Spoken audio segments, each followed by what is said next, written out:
Hello everybody, this is Chris Schultz, and this video I'm going to take you through Flipgrid. So Flipgrid is one of my favorite ways to have students post videos to me and then me be able to see them and post videos back.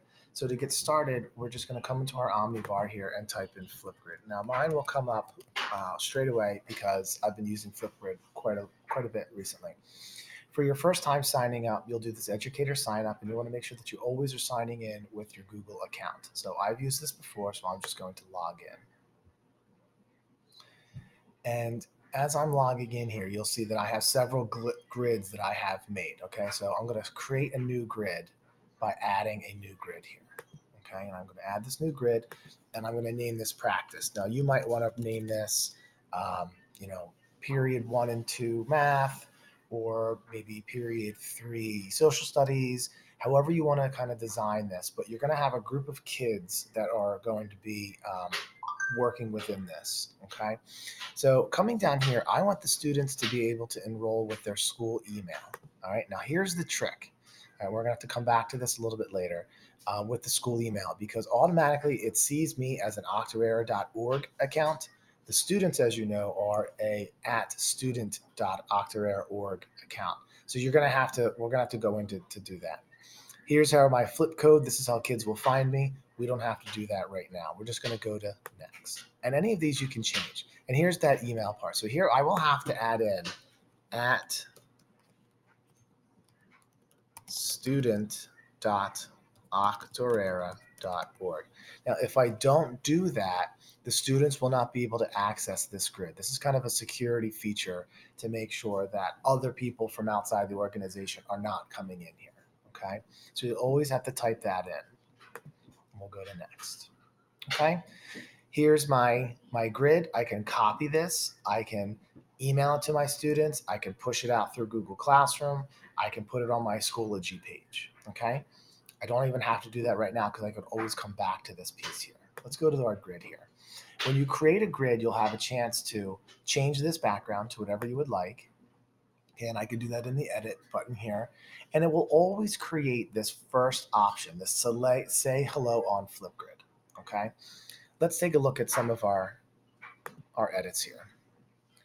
I can change the practice. I'm good to go with my email. I have my at student.octorara.org in here. Some of the features, I can receive email notifications when new students' videos are submitted. You can do that. You can turn that off if you're just going to be constantly checking it. You can set that up for daily just to see. I usually keep mine on daily just so I have an idea of how many people are working.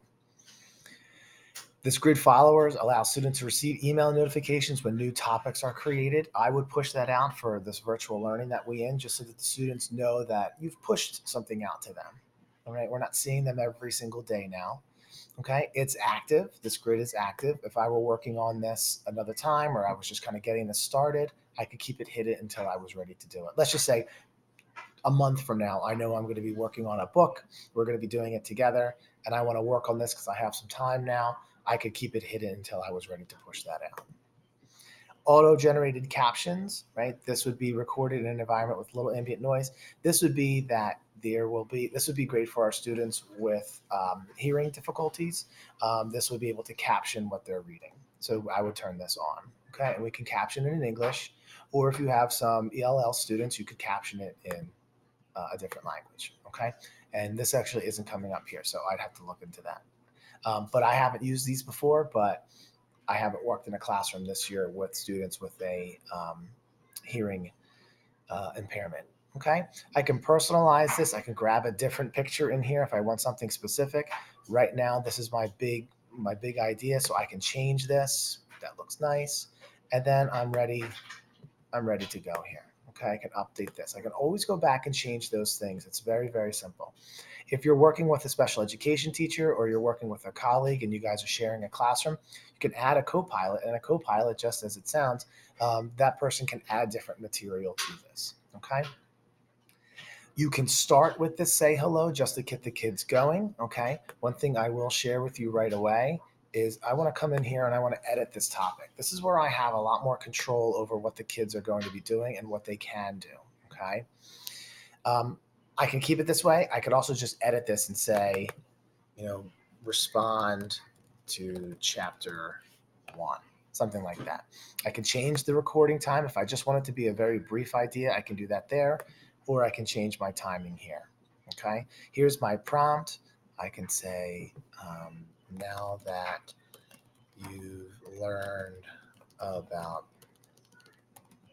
Alexander Hamilton, respond with your thoughts on federal banking.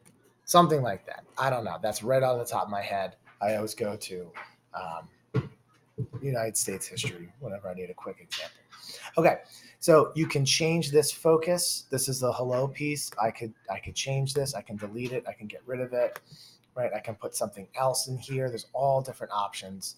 I can upload an image if I have a cool one. I could add a GIF. Right. So maybe we'll do Hamilton. We'll see what pops up. Okay, that sounds cool.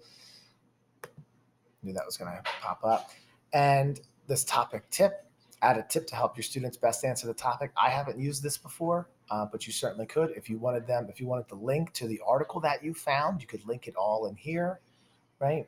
Here's the big part here, okay? And I will moderate this. So if moderated, videos will be hidden from students until you activate them. All right. So this way, if you want to keep this where the videos are just coming to you, then you would check this button here. And I've been doing that lately. And I would especially do that now just because we're not having that opportunity to talk to the whole student body, to talk to them about what does it mean to see somebody else's video. If somebody messes up or trips over their words, it's okay. You don't have to restart the whole thing. Try and take a little bit of that fear away, because as this might be very new to you, it's also probably very new to the students as well. This is one thing that I always turn off. Allow students to reply via video to another student. I'm going to turn that off.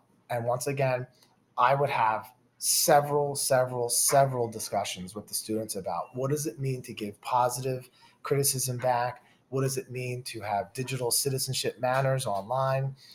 We don't have that opportunity right now because we don't have the kids in front of us. So I'm going to turn this off for now. You know your students better than anybody. You know if they can handle this. Okay. For right now, though, until I'm able to have that conversation, I feel really comfortable with it. I'm able to model it, go through all the kind of scenarios. I'm going to turn this off here. Okay. Once again, this is currently active. I could freeze it. I could hide it. I can launch it at a certain date. So maybe I'm working ahead and I know that this week I want this available. It will then schedule and it will push out to the students this week. Okay. Today's the 24th. I'll leave it for live right now. Okay. Selfies and videos, right? Video editing. This is all fine. The kids can cut up their videos. They're going to add a title. They're going to get a view count. You can turn that off if you like, just so that this, actually, whether it's on or not, since the students can't see each other's videos, then it's okay. It's either way. Okay. You can give basic feedback or you could add custom feedback. So if you wanted to say, the idea would be on federalism, did the student talk about federalism? You can talk to them about that. Okay. I can create that and now I'll be good to go. Oh, I have to give a description. I'll just type that in real quick. Okay. So I can create that custom feedback. I think I had to put a couple points in there. Okay. I've used basic feedback for the most part, and I think this would be great for giving students a feedback going forward. I can update my topic, and then I'm ready to go. I can share that with my students. Okay. You could create a response in here too. Okay. When I click on record a response, it's going to open up the camera here, and then I have my emojis that I can put in there for stickers if I like. I like to put a sticky note here for my ideas. And then I'm good to go and I'm good to record. Okay. So that's kind of Flipgrid in a nutshell. If you're having any trouble with that, you can work on that. Oh, one last thing. You can share this with your students once again through here. Okay. And this would be another kind of a more advanced feature. This would be if you want to allow parents or guardians or other people to see what's going on in your Flipgrid. All right. So I hope you have fun with it. If you have any trouble with it, just give me an email and I'd love to walk you through and help you out.